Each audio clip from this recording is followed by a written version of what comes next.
alone. And then a few minutes later here, the Warriors up 16. But watch how much Steph Curry moves on this possession, UD. I mean, it's crazy, the ground that he covers. I would love to know how many miles he runs a game, but I mean, this is the reason why he is what he is. He ran 3 miles last night for most of the season. That's more than I'll run this week. And he hits the 3 to boot. Even Steph Curry. How do you know that, Wendy? Looking a little shocked after that one.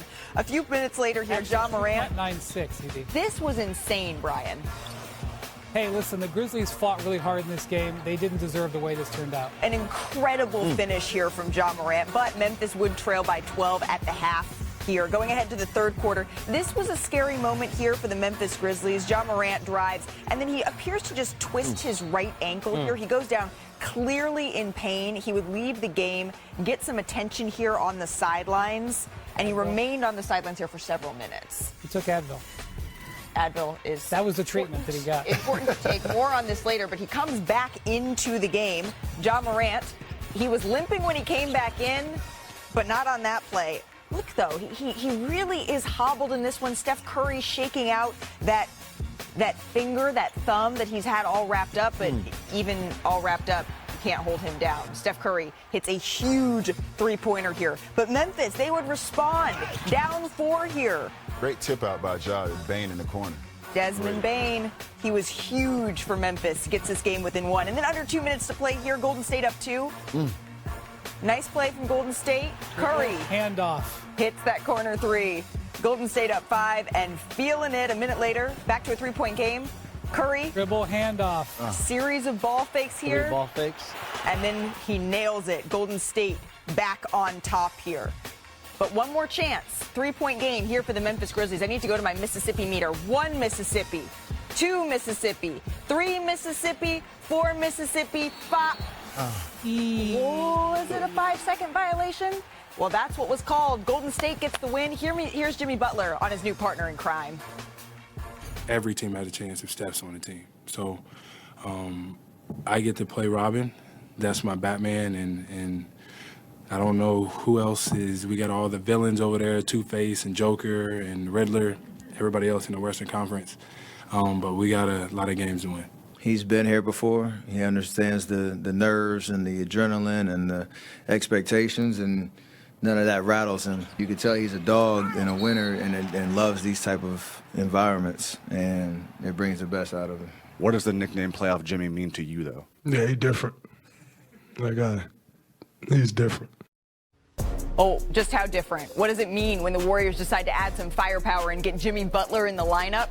This shows what he's capable of. Last night was the 184th time in Steph Curry's career that he scored 35 or more points in a game. But it was the first time in any of those games that he wasn't the Warriors' leading scorer. Udonis, you're going to have to break this down for us because, as Draymond said, we've heard playoff Jimmy, playoff Jimmy, playoff Jimmy. What makes it so this guy goes from pretty good in the regular season to elite in the postseason, and what does that unlock for Steph Curry? Ultra competitor. Ultra competitor. When the lights are the brightest, that's when Jimmy shines the lightest right now. If you look here, Steph has the ball. He throws it. Now freeze it here. Once this ball goes to Draymond right here, every defender should be face guarding their man. Draymond is a passer in this situation. He is not going to score. The first thing they did was turn ahead.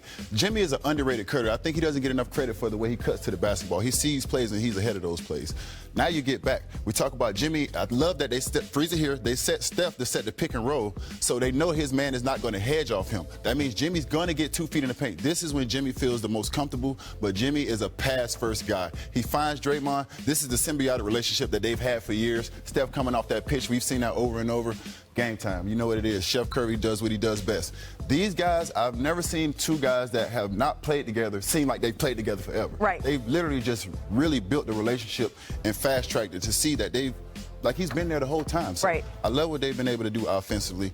They have a hell of a stretch against a good defensive team, but I think they can put some points on the board if these 2 guys can play at that level. And that's why Draymond Green is saying, okay, now welcome to the Warriors Invitational here. But you need a little bit of experience as a group, getting through it, going through the mud in order to get to the mountaintop. This team, they have played in pressure-packed moments since acquiring Jimmy Butler at the trade deadline. But Steve Kerr, he spoke about their upcoming first-round matchup against the Rockets last night. It starts on Sunday. Let's take a listen together.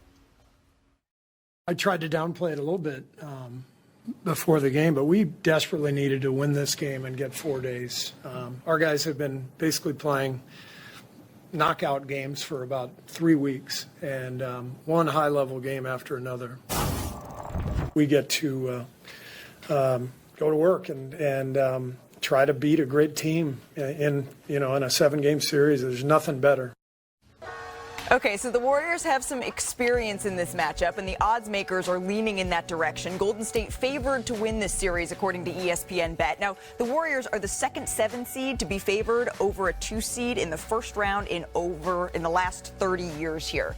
So, Draymond Green, remember a couple of days ago, guys, he said he wanted to make sure that we're not serving them 5 o'clock dinners, blending up their foods yet, right? He said we're not senior citizens. I like a 5 o'clock dinner. I do too. Early for the digestion. We should say Steph Curry's 37. 35 years old for Jimmy Butler. Draymond Green is 35 as well. Do they have enough here? We know they have enough experience, but do they have enough to beat Houston? They have enough, absolutely. There's no doubt in my mind that they can beat Houston. This is not your average 7 seed. In fact, I kind of suggest eliminating the word seed from your Western Conference analysis. But the Rockets are going to be tough. I see a lot of people saying today, boy, this really worked out for the Warriors. They lost on Sunday, yeah, but now they get to play the Rockets and not the Lakers. I don't see it that way at all. I think this is going to be a really tough matchup for them. If for no other reason than Houston is big and strong in the interior. They do play Alper and Şengün, who's a little bit of a smaller size center, but they bring Steven Adams in there with them. They play together. We just saw Ivica Zubac. Ding, ding, ding. Just crush the Warriors in the interior on Sunday. He had 17 rebounds. Clippers killed them on the boards. Last night, Zach Edey, 17 rebounds. Memphis really won the boards. You know the Rockets on the interior are going to look to eat on the boards throughout that whole series. I agree with you 1,000%. And they're young, they're exciting, they're fresh. They got to be excited about this opportunity. And the points in the paint. We know what Steph's going to do. We know what Jimmy's going to do. But you can't account for extra possessions on offensive rebounds. And that's something they're definitely going to make a point of doing in that game to get extra possessions. The single most important matchup, I think, in this series is Amen Thompson on Steph Curry. If Amen Thompson is giving Steph Curry problems the way that we saw earlier this season when Steph only had 3 points, the Warriors are going to be in a world of trouble. And yes, Jimmy Butler did play in that game. You mentioned the young blood that the Houston Rockets have here. Well, the Golden State Warriors have some too. They just haven't been using, say, a Jonathan Kuminga for the last 2 games, Shams. Do you think we could expect to see him in this series? They need him in this series because you think about the athletes that Houston has. This is why they drafted Jonathan Kuminga. This is why they put so much trust into him. But back-to-back games in this play-in tournament, Steve Kerr essentially tells Jonathan Kuminga, you are not in our rotation. You are not going to be playing. And this is something that Jonathan Kuminga has been really immune to over the course of his career with Steve Kerr and the Warriors. His side is exhausted by a lot of it, disrespecting in a lot of ways as someone. You see his numbers in the games. Before his injury, he averaged 21 points per game. He's a supreme athlete, supreme talent, and now he's coming off a few months of an ankle injury, and they have completely wanted him to change the way he started the season. He started the year with the ball in his hands, scoring. Now the Warriors want Jonathan Kuminga playing in the dunker spot. They want him playing slashing, cutting, playing defensively. I think about a guy like Andre Iguodala. That's kind of